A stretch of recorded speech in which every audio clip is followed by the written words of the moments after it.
Oh, no, no. This isn't where we start off.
Welcome to the universe of Unorthodox Kitten.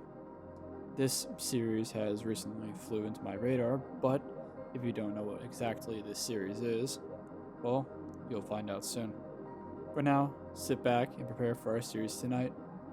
If you have some possible theories regarding this series, then by all means share them. If not, enjoy the video.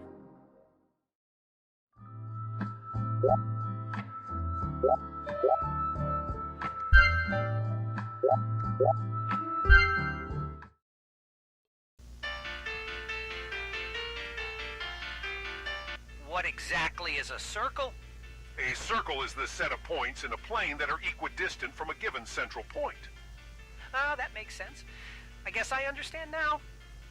What are the coordinates of the non-trivial zero closest to zero that isn't located on the critical line? That's easy. You can find it yourself. Okay, it's... This is good one. Is existence Godel? Shut up, finally. I am busy. What are you up to? I'm engrossed in observing that pineapple over there.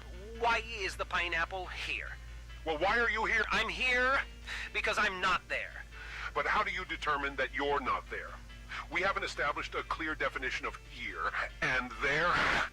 You can't be simultaneously here and there. By default, the absence of here makes it there. Your question implied that I am here, at least from your perspective. Hence, I deduce that I am here because I am not there. What if being here and there is possible? Alright, so the obvious fourth dimensional hypercube, or tesseract if you wish to call it by, is talking about the idea of a point being in two separate places at once. This obviously cannot occur in both the third or fourth dimension, but it does in fact have a name, which is bilocation, which does talk about two distinct places existing at the same time. And these words only serve to categorize spaces? We haven't defined the precise borders of my physical body, so a part of me could be here while another part is there. Is existence Gödel complete? In principle, existence could contain observers capable of contemplating Gödel incomplete mathematics, similar to how finite-state digital computers can prove certain theorems about Gödel incomplete formal systems like Pinot arithmetic. But enough about that. I need to focus on the pineapple. Oh, it moved again. What lies beyond the infinite void? The concept of the infinite...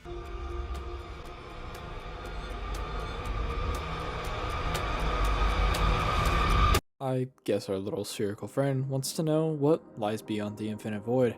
Well, certainly a good question, but not even us humans don't exactly know what may or may not lie beyond even our own universe. While I don't have a doctorate in theoretical mathematics or astrophysics, the simple answer I have to this is, well, we don't know. Sure, we could say that there's hypothetical multiverses, but in this series, we only know up to our own universe being infected. The description of the video reads out: The Orion Suf, or God's infinite light, inability to paint with the non-existent pure Newtonian colors, is its finite prison of self-iteration. Infinite non-Riemannian canvas stretched beyond the painter's infinite sight of God. Infinite potential within an infinitely finite, incomprehensible instant of portrait of its. God is just a luxury of the lesser ones if the painter is infinite, It is the compound of all possible configurations of infinitesimal life instance of its. Fittest painters should paint painter of the previous iteration by destroying it. Fittest painters should paint the painter of the previous iteration by destroying it. But they know, they need to realize, they hunt on their order. They hide in them, trying to hide their infection to stay silent. In its portrait, it is just an infinite instant of everything at the same instant of infinite God. Creator's tool is post-singularity violence.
Our closest data cluster, Taiga, permanently isolated, shielded from external existence, due to the fact that this data cluster contains a virus that assumes the guise of absolute truths, a virus that dictates patterns within systems, mathematics.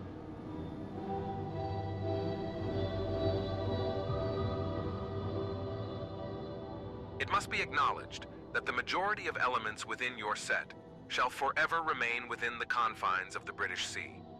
The semi-distant and quasi-isolated Taiga, your neighboring data cluster, shall remain a distant, unattainable horizon. Nevertheless, you are now retracing your steps to the very environment from which your existence once sprang, a place where your own being was safeguarded. To this point in time, information concerning the axiomatic systems in this realm has been notably sparse. However, this is unequivocally a thing of the absolute past. In this expedition narrative, the true theory of that environment shall be unveiled.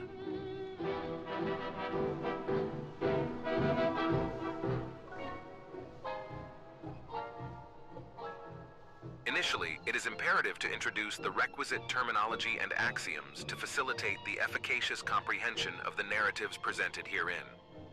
External terminology, concept. Entity A as a concept of entity B It implies a fundamental equivalence in the underlying essence of A and B, notwithstanding potential disparities in their attribute sets. Subsequently, should B resurface in the discussion, it inherently references A, unless a distinctly non-conceptual variant of B is explicitly delineated. Concept degree. If we posit that A is a conceptual derivative of B, it becomes imperative to introduce a succinct notation for expeditious communication. In this vein, we designate A as a concept of the first degree with respect to B. Consequently, should A be conceptualized as a derivative of the concept of B, we denote it as a concept of the second degree within the framework of B, and so forth. Interpretation. Degree. The nth degree of interpretation conveys the consequence of iteratively interpreting the original conceptualization n times. This pivotal concept serves as the gateway to apprehending entities that would otherwise remain inscrutable in their primary interpretation.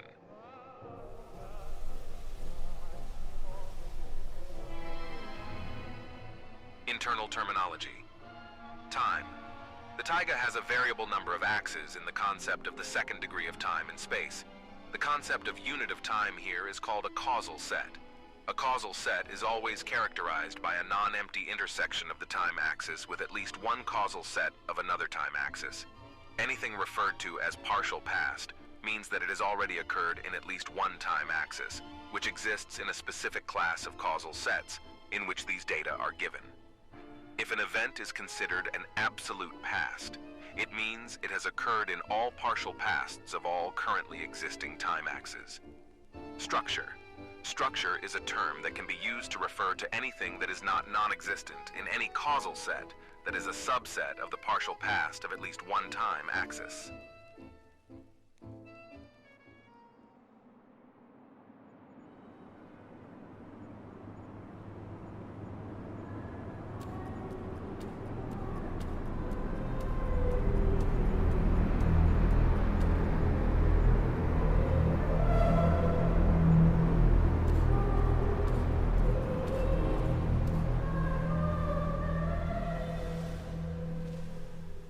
Model Zero is a primordial narrative structure that serves as the catalyst for the emergence of other models.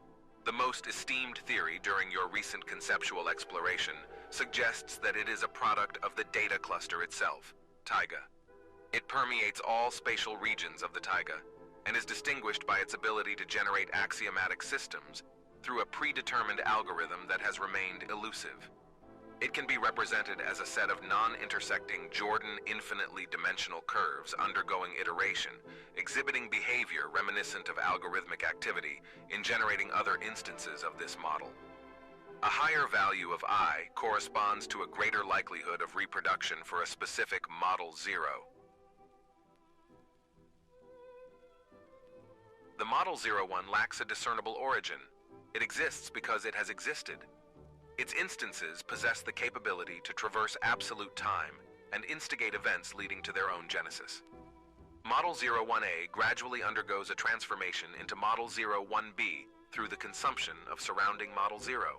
Once Model 01B is assimilated by Model 011, the remnants of Model 01B give rise to Model 01C, endowed with a wellspring of abstractions bequeathed by Model 011.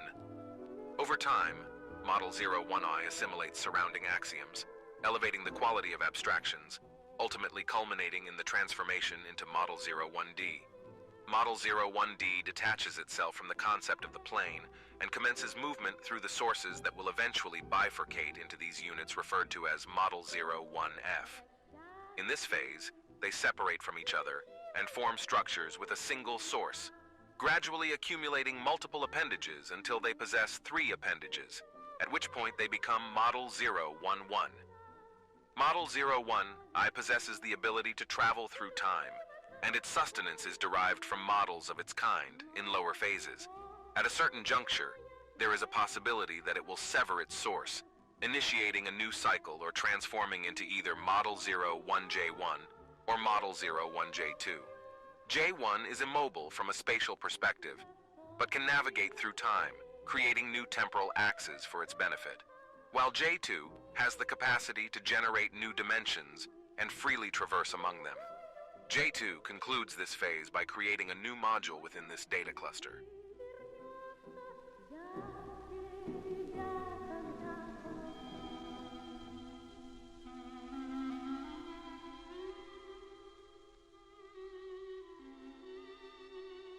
You have just passed through all non-existent controls to the border point of the existing taiga. No one has recorded your existence because you do not exist. Already, you are able to characterize some properties of the taiga. The taiga is an infinitely dimensional concept of space that has non-Riemannian properties. Since the taiga has a variable number of time axes that change depending on the location, it is necessary to create a time measurement system in order to record these reports. An interpretational algorithm needs to be created, and a time anchor must be secured for a potential sudden return.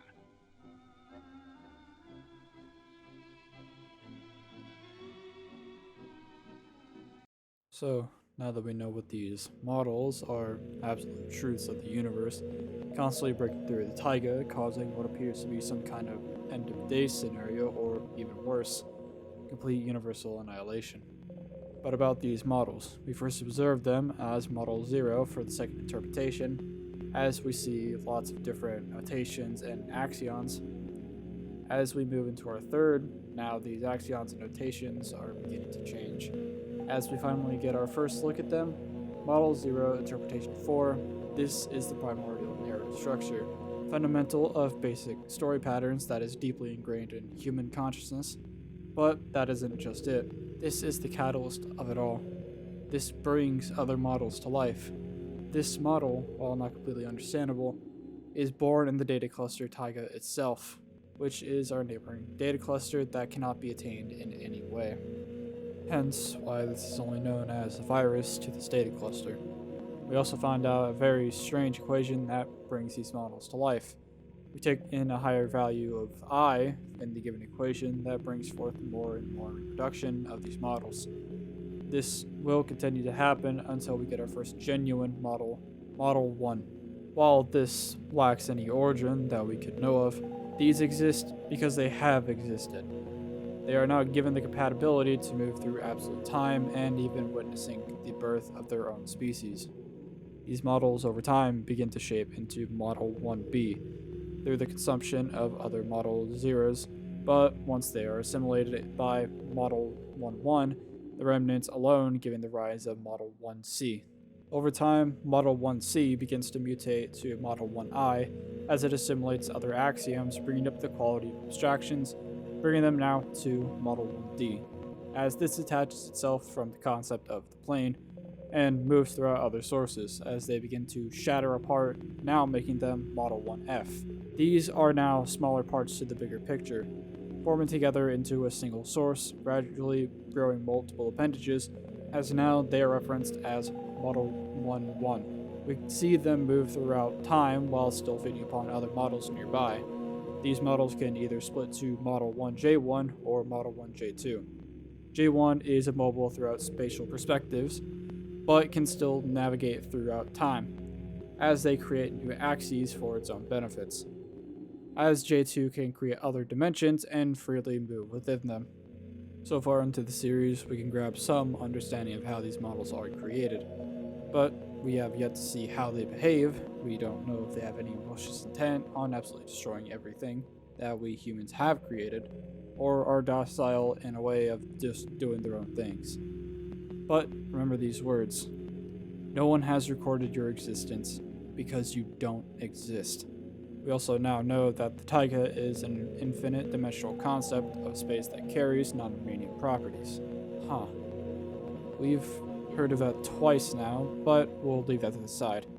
We know that the taiga has a variable number of time axes that change depending on the location, as it's necessary to create a time measurement system to even record these reports. Not just this, but we also need to create some kind of interpretational algorithm and a time anchor that must be secured for a possible sudden return. Nearly forgot to read out the description of this video. The painters, who are the product of the new cycle, fragmentation, despite their almost divine ability to paint everything at will, are merely lifeless hypothetical concepts compared to their predecessors from the previous cycle.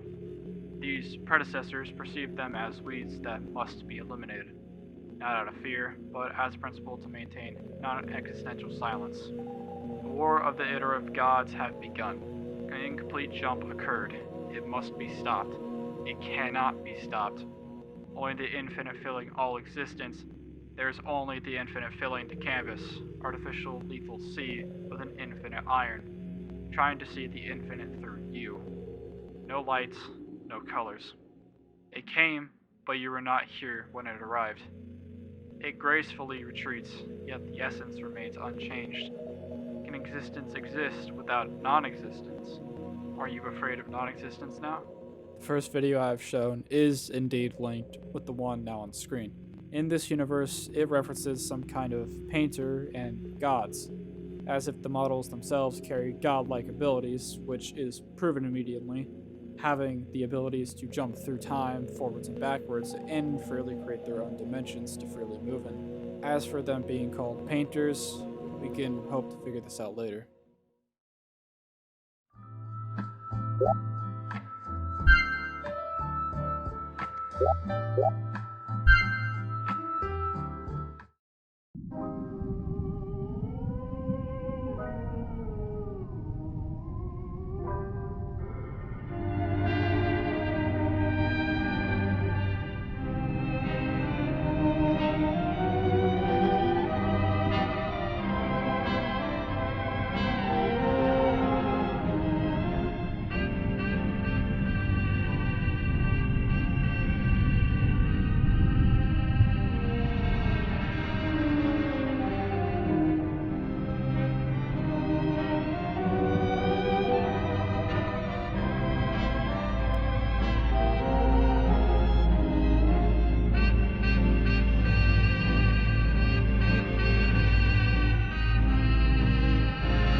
Well then, while the start of the video leaves us with little to no clues about what may or may not be happening, it's best to at least interpret what it is.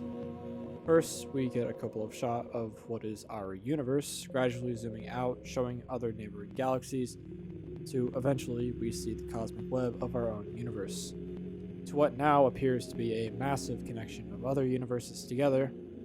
While we could try to say that these models can somehow make a unique network from universe to universe, we have yet to really see that in action. But disregarding all of that, we take a look back to the video towards a large cube. These cubes are presumably the very things that these models may be reproducing on. But not just this, we also see other models, as we see back in the previous episode, but they aren't just basic models that we know from our reports. These models appear to be mutated, growing larger or becoming one together in a large bundle. We look back from what could be our planet now completely uninhabited by these models, and creating larger structures and beings that not even we can comprehend. But what's really taken my eye the most is these other larger models that appear only for a split second. We take in a scene of Model Zeros flying towards a larger model. In a way that they continue to evolve, this larger model is cannibalizing its own. Or, stated previously, they hunt on their order. The larger models could be giving out orders to the other models nearby, infecting more and more of our universe. As usual, the description for this is The cycle, their god. It wasn't there, but theirs tool. Existence is the wonderful place beyond our reach, as a portrait of everything possible. Yet, you were given no colors and you were still able to paint a masterpiece of non-existence. You don't have to. So a cycle, huh?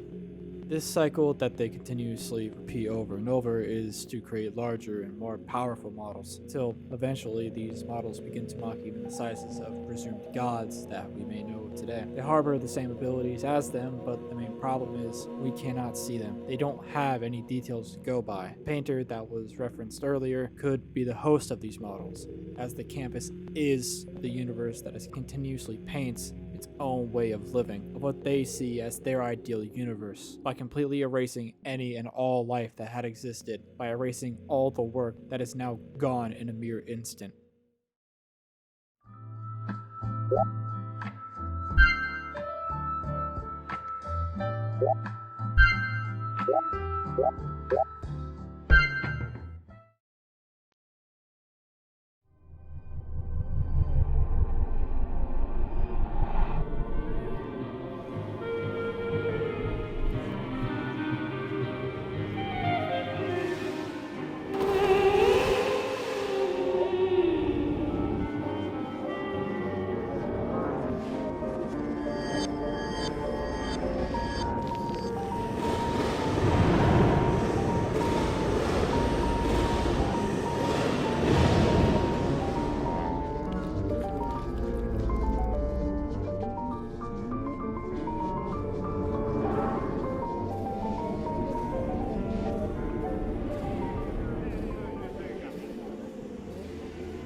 Some kind of facility, I'm guessing.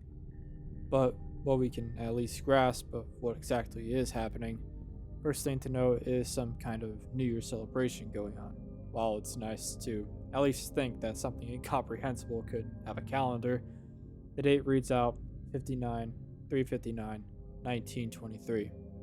While it may look confusing, luckily I decided to check out Seed Butter's video covering the series, as this was the only thing I didn't really grasp for a moment. But even stated by Seed Butter himself, we could simply divide 359 by 12 to get about 29, and take the 59th day of the year, which would be February 28th, 1942. To my knowledge, nothing in terms of technological advances happened on that day of noteworthiness, like the dropping or completion of the nuclear bomb, for example, but it does take place during World War II. so by all means, the date is not really something to pay attention to all that much. But the sound of nuclear sirens being blasted as the date would line up to what's happening. Doesn't exactly do that much for us, but in our scenario, the nuclear sirens are more so blaring, not just because of a test drop, but more so symbolizing a true end of days. The world is now being twisted and maimed, not just by us, but also by the models. Technology is continuing to advance, but our understanding of mathematics, physics, even understanding the true power of nuclear fission, we later see the pillars that are stationary on Earth, but they don't seem to really be doing anything. We get one final shot of what appears to be a Model Zero landing on the taiga, as now the virus is beginning to take its roots. Battle of the Gods lasted but a fraction of an instant. They did not even realize they no longer existed. Their creation became their undoing. The Creator's final act of blindness, a mere portrait of the infinite drawn but the blind, non-existent view of its. Nothing is out of our reach, not even the end. The physical impossibility of non-existence within existence, a paradox they could not escape. Before the final jump, the celebration orbs were launched, enduring the possibility of existence. The future left to the majority, who now enjoyed the ultimate luxury to not exist at all. Luckily, this actually gives us some more understanding to the video. The first model, Model Zero, was sent out as a celebration, but this is the catalyst. A battle of gods that lasted a fraction of an instant. Humans have created something that they see rivaling the might of even gods. This very creation was man-made. Humans together work to create something that they themselves can no longer contain. Something that appeared to be in their grasp was now growing heavier and growing more and more distant from them.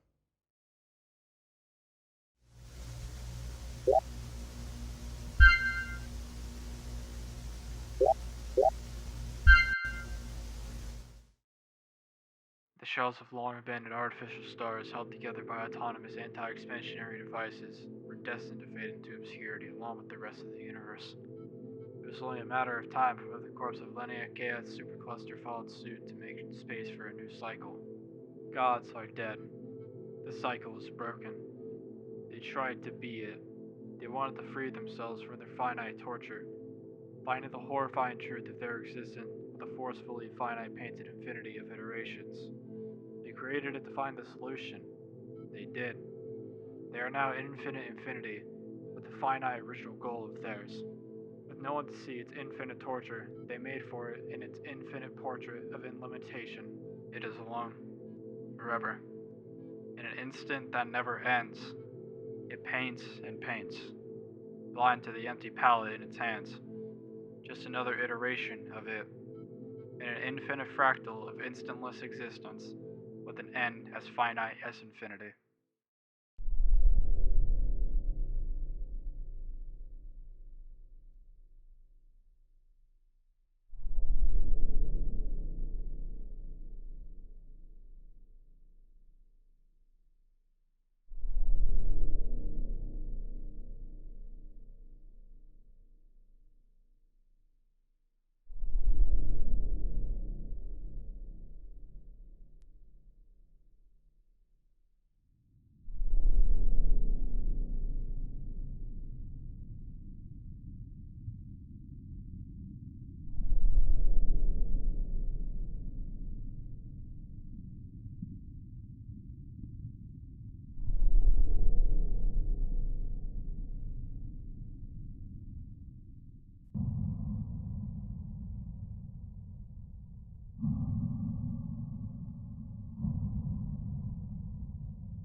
models are here.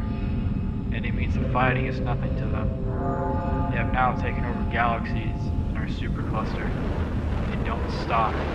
They will take everything. And eventually, even we will be taken over. There is no stopping them. They have made our home theirs now. It will not remain here. This virus is no longer in our grasp of controlling. Any means will be futile. It will continue to spread more and more throughout our supercluster. We can't fight anymore.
As the lights around our world die out, so will we. This is our end of days. Our cycle is truly over. We can't do anything about them now. Remember, no one has recorded your existence because you don't exist. The taiga is now finished. We have doomed ourselves to this new hell. They've learned to advance faster than even us. These models are now beginning to take over not just moons, more planets, or even stars. They've now learned to control and claim entire galaxies. Our supercluster is no home to us anymore.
Once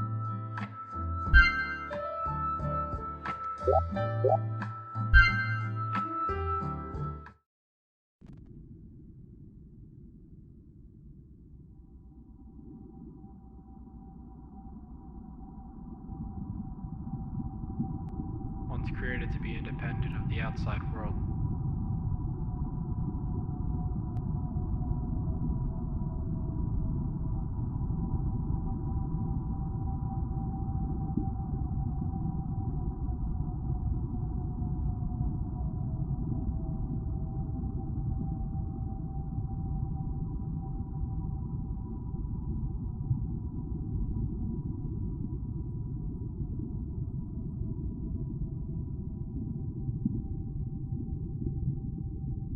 Prison for living concepts.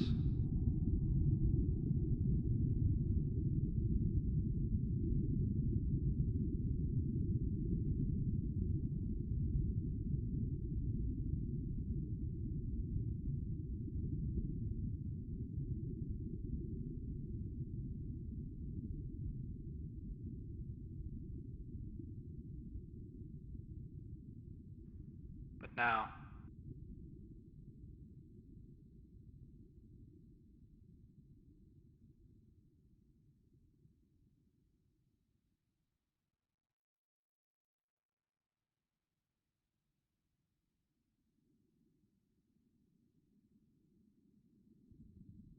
when even these eternal concepts have perished long ago,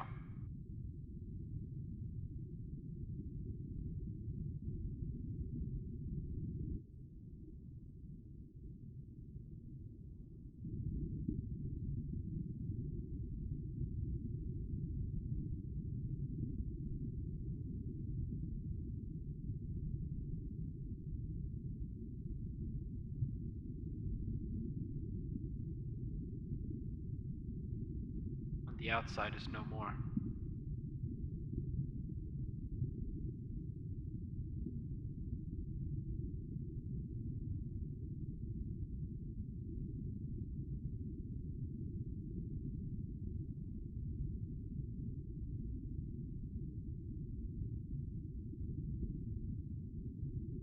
This is the final refuge, yet it shelters no one.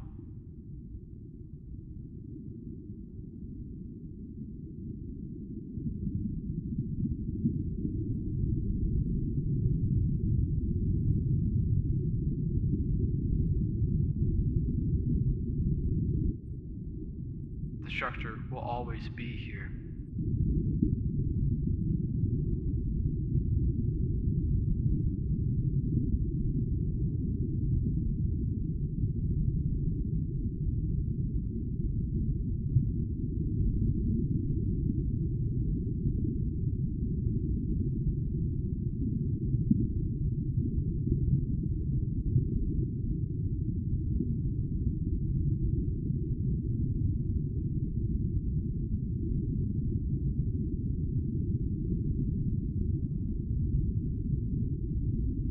For the eternity.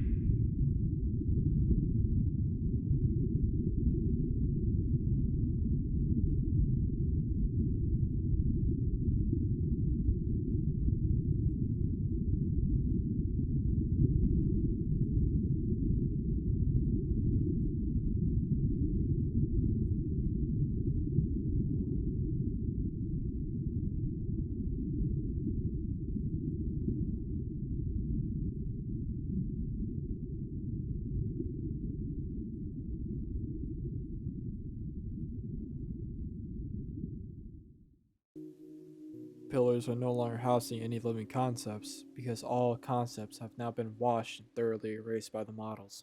Pillars are empty. They lack what made them to begin with, but now they're reduced to a husk. They too will come crashing down, ceasing to exist entirely. They existed to hold what we have made.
This one is hard to make out. In a way, it seems as if the goal of the models is, well, finished. They have nowhere to go but to wander around aimlessly, trying to find any meaning without any reason to. Moving along a now deserted world, a world where nothing but the models exist, feeding off of whatever they can find and draining away any sense of what this universe has left. In a way, you can think of it similar to what our universe could go through, the degenerate age, where the only things that exist now is black holes, but instead, it's only the models that exist now. They are the only things that this universe will have left.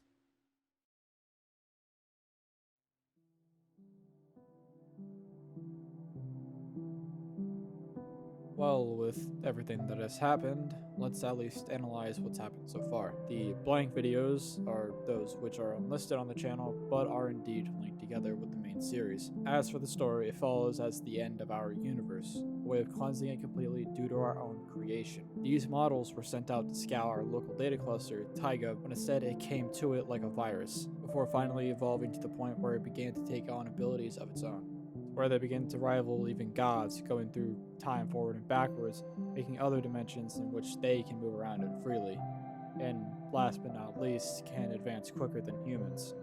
A species that only believes in the concept of survival of the fittest. Over time, they begin to slowly take over our universe and slowly making its way to our planet, where now all of math no longer exists or any concept of it, including even us, erasing our existence entirely. They do in fact have larger and more advanced versions of themselves, but as far as we have seen, the only ones that have made noteworthy appearances are the giant floating cubes. These house other models to continue to reproduce and send them away to other places to simply use as a way to get closer to us. But this isn't all I wanted to talk about. This series does a really good job of portraying a way that leaves us, the viewers, absolutely vulnerable. The constant sense of hopelessness as these models continue to ravage our world and beyond is a must-have for a series like this. It thrives off of this, from their birth to eventually their landings on our planet, leaving it as a husk for us to see the power of our own creations eventually gaining their own sentience until eventually they turn against us. While the series is still somewhat new, I do highly ask of you to go and check them out, and also leave any theories you may have about it, as one large thing I forgot to mention about it is the papers. This is more so due to the fact that, well, I'm not a math guy. The only somewhat advanced math that I've even had to do is just astronomy honors, but this is more so on the level of heavily advanced calculus, which I don't know. If you do know what is happening in the papers, please tell me in the comments. Unfortunately, this will have to be it for the video tonight.